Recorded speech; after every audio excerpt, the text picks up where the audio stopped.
Kalau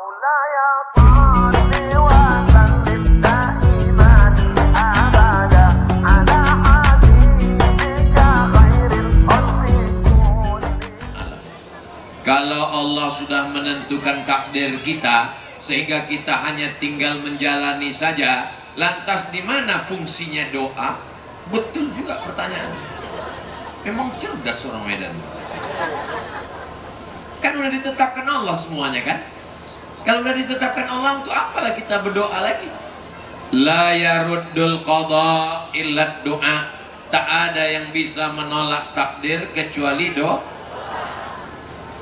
Tidak ada yang bisa menolak takdir kecuali Allah, tak sampai. Tak ada yang bisa menolak takdir kecuali doa. Nanti dia jadi anak gadis, diceritakannya ke anaknya. Dulu mak waktu Ustaz Somad itu datang ceramah di Masjid Ali Yasamin nyerahkan ini. Waktu itu ayah mana? Ayah kok sedang mencret. Serahkan ini. Nah, diajaknya anaknya, menantunya, lakinya untuk almarhum Ustaz Somad Al-Fatihah. Kehadiran malam ini menjadi sejarah hidup bagi anak. Bawa anak ke masjid, kenalkan dengan Ustaz. Sebelah kanan anak-anak, sebelah kanan anak-anak. Yang pakai baju kaos calon menteri olahraga, Masya Allah. Yang pakai peci putih calon dirjen haji, luar biasa. Yang pakai sarung kiai pondok pesantren. Hebat, hebat. Jadi kalau ada orang mengatakan, oh, anak muda kita ini sudah dirusak narkoba, anak muda kita ini sudah kena lem kambing, anak muda kita ini sudah error, anak muda ini kita LGBT. Itu orang ngomong begitu karena belum pernah lewat di jalan Iskandar Muda, Medan, Sumatera Utara. Betul? Kalau dia pernah melihat anak muda masih sehat-sehat, yang sakit-sakit tak datang malam ini. Jadi untuk apalah kita berdoa Pak Ustadz? Semua kan sudah ditetapkan takdir. La yaruddul qada illa doa. Tak ada yang bisa menolak takdir kecuali doa. Malam ini ditakdirkan kita menabrak kambing. Tertulis dalam takdir menabrak kambing. Lalu habis maghrib tadi berdoa, Allahumma inna nas'aluka salamatan fid din wa afiatan fil jasad. Akhirnya dua kemungkinan, kambing itu dulu lewat atau kita dulu lewat. Tak jadi kita menabrak kambing. Oh, saya buktinya berdoa tolak bala, tetap juga kena bala Pak Ustadz. Kalau sudah terjadi berarti ketetapan Allah Subhanahu wa Ta'ala. Kita tak tahu entah apa yang terjadi. Itulah mengapa kita undang orang datang ke rumah kita minta doa selamat. Ustaz Somad tolong bacakan doa selamat Pak Ustaz.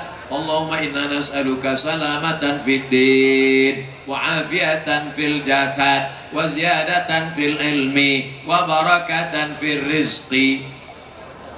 Yam'allahu ma yasha'. Allah kuasa untuk menghapus takdir. Wa yusbit. Allah kuasa untuk menetapkan takdir. Wa indahu ummul kitab. Karena Allah yang punya lauhul mahfuz. Ada papan besar namanya lauh. Papan itu dijaga oleh para malaikat. Karena dijaga maka disebut dengan lauhul mahfuz. Disitulah semuanya macam komputer tersimpan segala file-file. Ada file Abdul Somad di situ.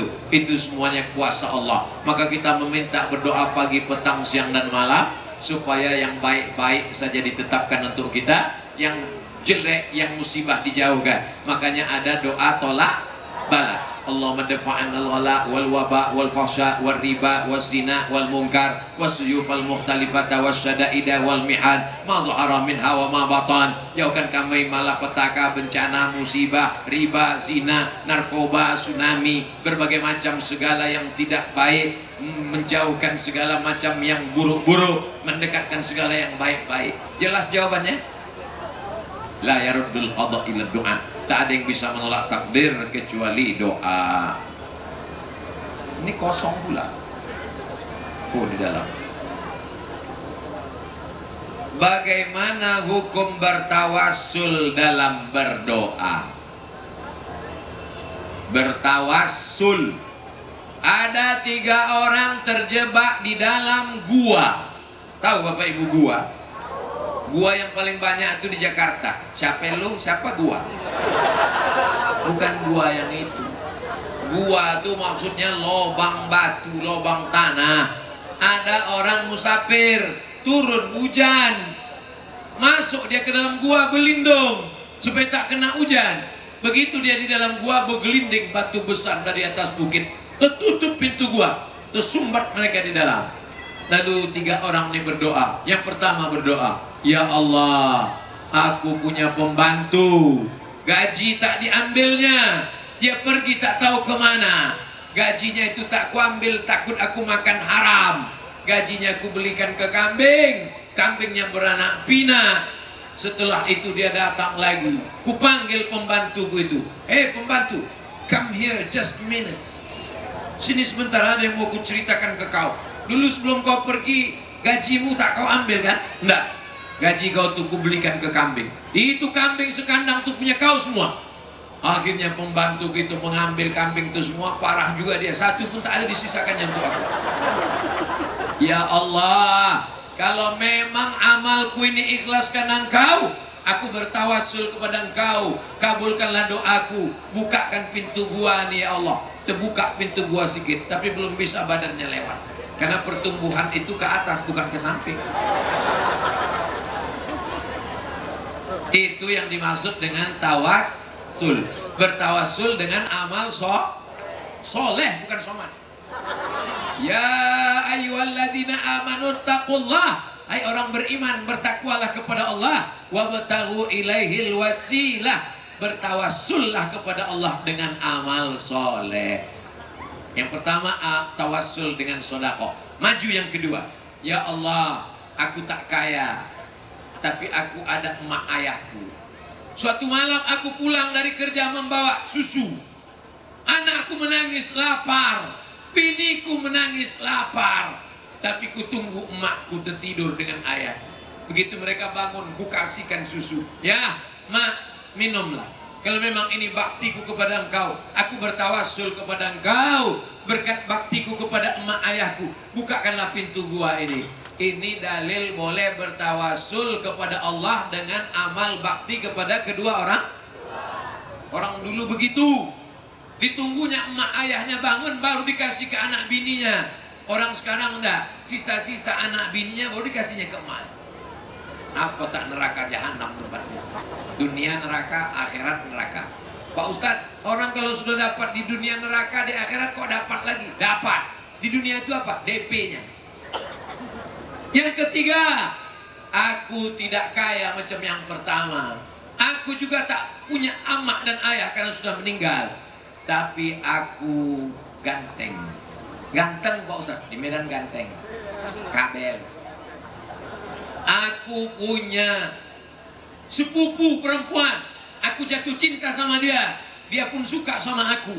Mohon maaf, beribu maaf, hampir kami berzina. Dan ketika akan terjadi, aku takut kepada engkau, tak jadi ya Allah. Kalau memang takutku kepada engkau hingga tak jadi berbuat dosa ini, bisa aku jadikan wasilah. Aku bertawassul kepada engkau, bukakan pintu gua ini ya Allah. Terbuka.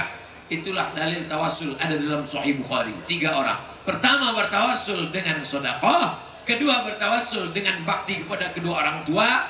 Yang ketiga bertawassul dengan rasa takut kepada Allah. Jadi kalau ada bapak ibu besok bertawassul, berdoa kepada Allah, ya Allah, berkat sedekahku pengajian tadi malam 2.500 tuh ya Allah, jangan cukupkan kuat-kuat, takutnya direkam kawan dari belakang. Itu tawassul. Setelah saya sebutkan hadis ini, saya tanya, bolehkah bertawassul kepada Allah? Bolehlah. Kalau tak boleh tak akan disebutkan dalam hadis. Bagaimana kalau bertawassul dengan orang? Ya Allah, aku memohon kepada engkau berkat Nabi Muhammad, kabulkanlah doaku. Boleh apa tak boleh? Hebatnya orang Medan. Belum kita jawab, dia udah tahu jawabannya. Rabbana zalamna anfusana wa illam taghfir lana wa tarhamna lanakunanna minal khasirin. Itu doa paling tua, doanya Nabi Adam. Ampunkan dosaku dan istriku ya Allah. Setelah itu apa kata Nabi Adam? Allahumma inni atawassalu ilaika bihaqqi Muhammad.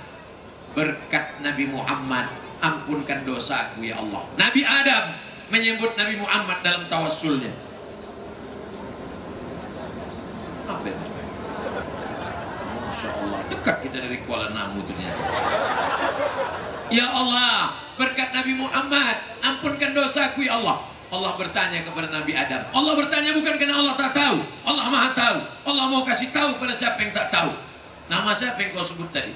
Muhammad sallallahu alaihi wasallam. Dari mana kau tahu dia? Lama khalaqtani, ketika kau ciptakan aku dari tanah. Nafakhta fi ruhi, kau tiupkan ruh. Rafa'tu ra'si, ku angkat kepalaku.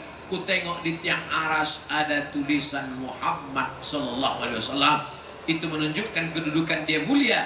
Aku meminta kepada engkau berkat kemuliaan Nabi Muhammad, kabulkanlah doaku ya Allah. Itu dalil boleh bertawassul kepada Allah menyebut nama Nabi Muhammad. Sama macam orang Medan menelpon saya. Assalamualaikum Ustaz. Waalaikumsalam. Bisa Ustaz ceramah ke Medan? Tak bisa, jadwal saya penuh. Ini dari Masjid Al-Yasamin tempat Ustaz ceramah dulu. Oh ya, insya Allah bisa. Itu namanya bertawassul dengan Masjid Al-Yasamin. Tawassul artinya menyebut amal soleh, menyebut orang soleh supaya doa itu dikabulkan Allah Subhanahu wa ta'ala. Itu juga kalau ada orang bertawassul menyebut berkat Syekh Abdul Qadir Al-Jilani, berkat Syekh Bahauddin Naqsyabandi, berkat Syekh Abdul Hasan Asy-Syazili, berkat Syekh Abdul Wahab Rokan, berkat Tuan Syekh Fulan bin Fulan. Selama orang itu baik, kata Syekh Yusuf dalam kitab Al-Mausu'ah Al-Yusufiyah fi Adillati Sufiyah, maka sesungguhnya itu masuk dalam kategori tawassul dengan orang soleh, ulama, warasatul anbiya, pewaris para nabi. Yang tak boleh itu, aku bertawassul kepada engkau berkat hantu penunggu pokok beringin ya Allah, berkat Nyi Blorong, Sundil Bolong, Suster Ngesot dan Dracula. Itu tak boleh, karena tak ada hubungan dengan iman dan amal soleh. Dua, bagaimana menjelaskan kepada orang yang menanggap karomah Syekh Abdul Qadir Jilani dianggapnya tahayul atau hanya dongeng saja?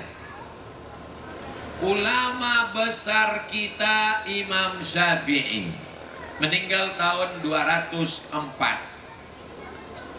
400 tahun sesudah itu lahir ulama besar dalam mazhab Syafi'i namanya Imam Nawawi, meninggal tahun 676.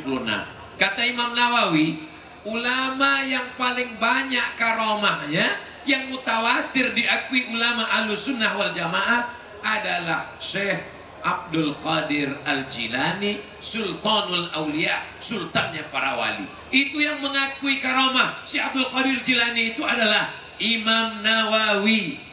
Kalau orang belajar kitab hadis Arba'in, Imam Nawawi. Kitab Al-Azkar, Imam Nawawi. Riyadhus Shalihin, Imam Nawawi. Al-Majmu' Syarah Mu'azzab, Imam Nawawi. Rawdatul Talibin wa Amdatul Muftin, Imam Nawawi. Hafal dia Sahih Muslim, Imam Nawawi. Imam Nawawi ulama besar mengakui Syekh Abdul Qadir Jilani. Tiba-tiba datang ustadz yang hadisnya cuma hafal 3, itu pun kalau laptopnya hidup, tak mengakui Syekh Abdul Qadir Al-Jilani. Bapak Ibu percaya Imam Nawawi atau ustadz laptop yang hafal 3 hadis kalau hidup lampu tadi? Kalau saya lebih percaya kepada Imam Nawawi karena beliau ulama besar Ahlussunnah wal Jamaah. Itulah mengapa manaqib biografi Syekh Abdul Qadir Jilani itu dibacakan, supaya apa? Supaya umat tahu dan Syekh Abdul Qadir Al-Jilani adalah ulama Ahlussunnah wal Jamaah. Ini paling serius pertanyaannya, diketik, di print. Kalau tak dibacakannya, walat kita. Assalamualaikum warahmatullahi wabarakatuh. Waalaikumsalam warahmatullahi wabarakatuh. Semoga Ustaz Abdul Somad selalu dalam lindungan Allah. Amin. Allahumma amin. Amin. Nama saya Rizky Maulana. Di kesempatan ini saya tidak ada pertanyaan.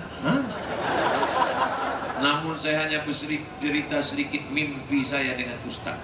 Alhamdulillah saya sudah 3 kali mimpi jumpa Ustaz. Mimpi yang pertama tahun 2019, Ustaz memberikan kepada saya 1 buah mangga. Rasanya manis sekali. Hingga saat ini masih terasa manisnya. Setiap kali saya ingat mimpi itu. Mimpi yang kedua tahun 2020, Ustaz menunjukkan kepada saya di mana tempat tanda-tanda hari kiamat paling nyata. Yang paling saya ingat adalah di negeri Yaman. Mimpi yang ketiga tahun 2021, saya bertemu Ustaz bersama Habib Umar bin Hafiz. Dalam mimpi itu wajah Ustaz dan Habib Umar bin Hafiz sangat jelas sekali terlihat, terekam di memori saya. Tahun 2022 ini saya tidak berharap mimpi Ustadz lagi, tapi saya sangat berharap bisa bertemu Ustadz, memeluk, mencium tangan Ustadz dan berfoto. Itulah intinya. Saya sangat memohon kepada Ustadz, mohon kabulkan permintaan saya ini, dan semoga Allah mengizinkan. Amin. Terima kasih. Wassalamualaikum warahmatullahi wabarakatuh. Pergi dekat di Ustadz Iqbal. Mana Ustadz Iqbal? Dekat Ustadz Iqbal. Nanti kalau di sini nanti ramai orang. Ini udah dikerangkeng pakai bus ini. Assalamualaikum warahmatullahi wabarakatuh. Waalaikumsalam. Ustaz, apakah kita puasa 10 Muharram boleh satu hari itu saja? Khaliful Yahud. Bedakan diri kamu dengan orang Yahudi. Orang Yahudi di Madinah puasanya tanggal 10 aja. Nabi bertanya, kalian puasa kenapa? Kata orang Yahudi, hadza yaumun salihun. Ini hari yang bagus. Najallahu fihi Musa. Tanggal 10 ini Allah menyelamatkan Nabi Musa melewat Laut Merah, tenggelam Fir'aun. Kami bersyukur kepada Allah karena sudah menyelamatkan Nabi Musa. Apa kata Nabi Muhammad?